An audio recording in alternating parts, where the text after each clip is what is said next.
A bit of a curiosity, but because I've been dealing with pickle worms, I've been putting these mesh baggies, breathable mesh baggies, on my NNS de Marique cantaloupe to prevent the pickle worms from getting to them. But all the ones that I put baggies on are staying extremely small. I don't know if that has to do with airflow or what, but she's tiny.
That needs more time.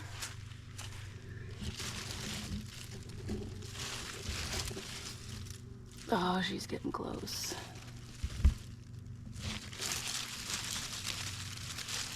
That's the banana melon.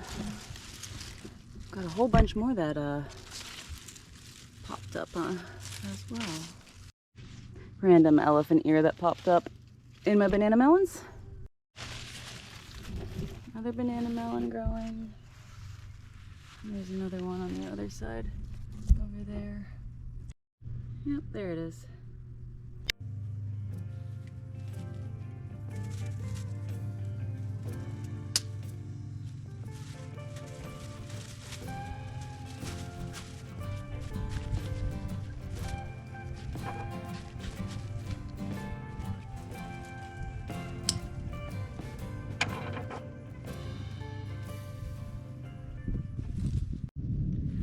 Okay, so September is a bit of a transitional period for my garden.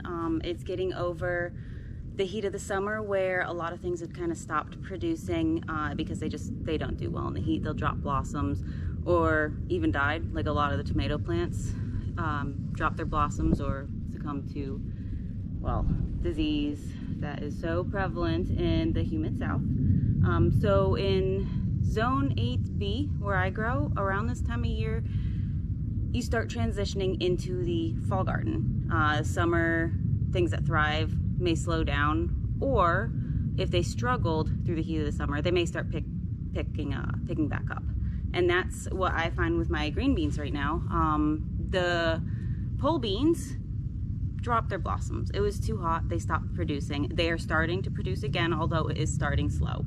I'm only getting a handful of beans a day, but there are a lot of small ones on there, so it's going to pick back up. Knowing this, I did plant a bunch of bush beans, the purple queen and contender bush bean.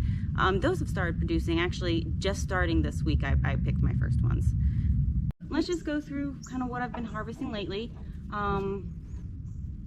Loofahs, I have them coming out my ears.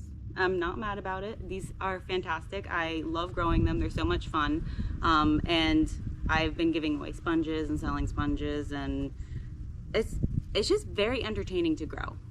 Even though, you know, at this size they're not edible, I'm really enjoying it. Now, this was from that mystery watermelon.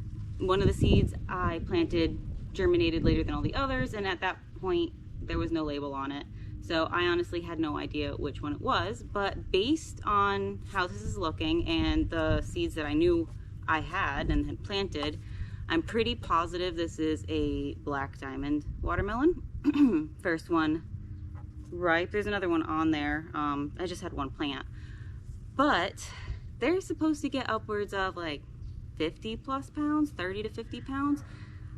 I've never been able to grow a watermelon to its full size. They've always been much smaller than the predicted average average maximum size on them. It's not a terrible thing, because I don't think I'd be able to eat a 50 pound or even a 30 pound watermelon before it went bad, so we'd end up just with a lot of watermelon in the freezer. And well, I prefer it fresh, and so does my husband. So having them be more of like an icebox size is not necessarily a bad thing, but I am curious as to why none of them will grow their full size. I've tried 4 different varieties at this point, and they've all stayed smaller.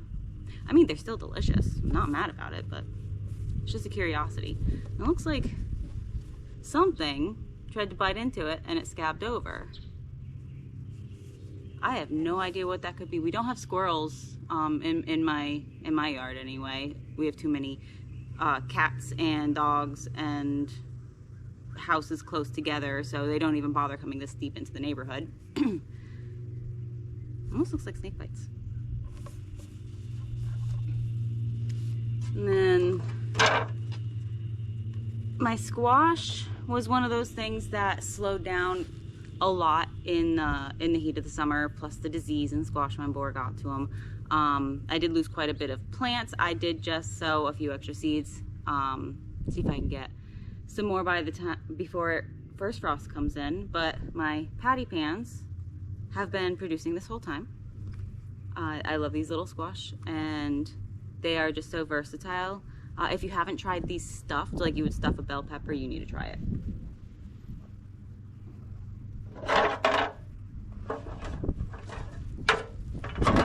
And as for eggplant, honestly, I think this is the last year I'll be growing eggplant. They're just kind of going to waste. We don't eat them as fast enough to keep up with the production. even if I only had one plant. And honestly, they take up a lot of space. It's a large plant, so since we don't really utilize them as much as we thought we would, I probably won't grow them again. But it loves the heat. It has no problem surviving in the Zone 8B South Carolina summer and producing the whole time. And now, this is the Ananas d'Amérique cantaloupe. They get large. I'll put up a picture of the size that I usually harvest. Oh, I shouldn't say large. They get decent size, like a good size cantaloupe. But I've been having issues with pickle worms. So I've been putting those mesh baggies I mentioned before around the young fruit. And every single fruit that I put a mesh baggie around, for some reason the mesh baggie stunted its growth. They are breathable, just a fine enough mesh that the pickle worms can't get into them. But they're all super, super tiny. This is the first tiny one that's ripened, so I'm gonna cut it open and see if it had any impact on the inside later today. But I don't know why a breathable mesh baggie would impact the size, which is unfortunate because pickle worms do a lot more damage. They can hollow out an entire melon before it's even ripe. So I was hoping I found a solution, but apparently not. And just a very small amount of beans, but these are the first purple ones that I have picked. Today is the first day there were any ones on the plant that were ready, so I've never tried them. That's exciting, but as you can see, it's a very, very small harvest considering how many bean plants I have. But that's just the heat of the summer really set them back, and then the succession sowing I did is just now starting to produce. So I expect to see a lot more of these very, very soon. Now, one thing that definitely does not complain about the heat are peppers. They love the heat. They can't get enough of it. The hotter the better. So I have no shortage of banana peppers. I'm getting into canning and learning how to pickle banana peppers. So that'll be fun and interesting to try. Well, my harvest basket is officially overflowing, so I'm gonna go inside, drop some of the stuff off, and then head to the front garden and see if we have any berries. I just had to share with you something I'm so excited about. That is a teeny tiny little pomegranate. This pomegranate shrub I planted last year was about this size by the end of the year, but it had died back in the cold snap we had. It's flowered, but all the blooms just kind of fall off. It's never produced fruit, so that's neat. I don't know if it'll have enough time to ripen before the season is over, but at least I know this can produce if given the opportunity. And I can't believe it grew back as much as it did since it died back to the ground in the frost. And then another little orange tender sweet watermelons hanging out there. Never pull out your vines. They will just keep producing more even after you harvest the first round.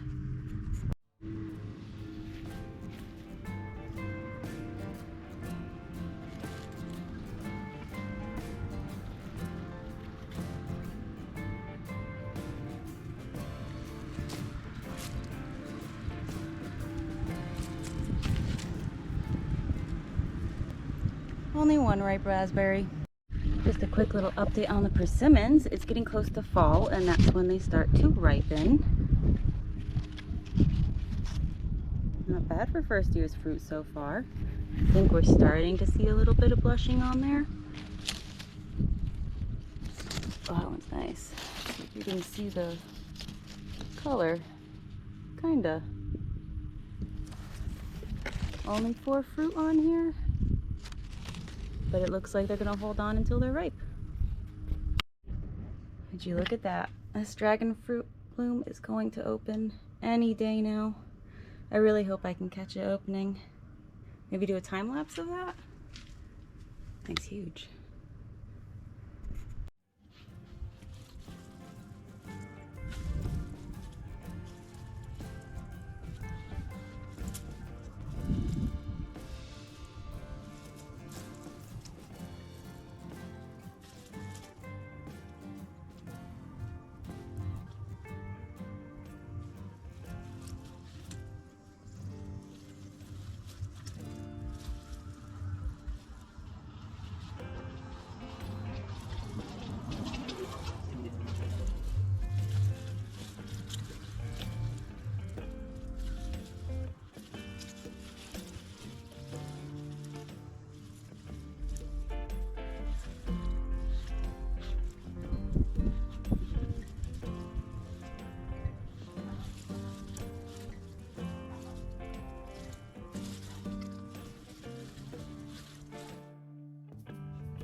Thanks guys for joining me today.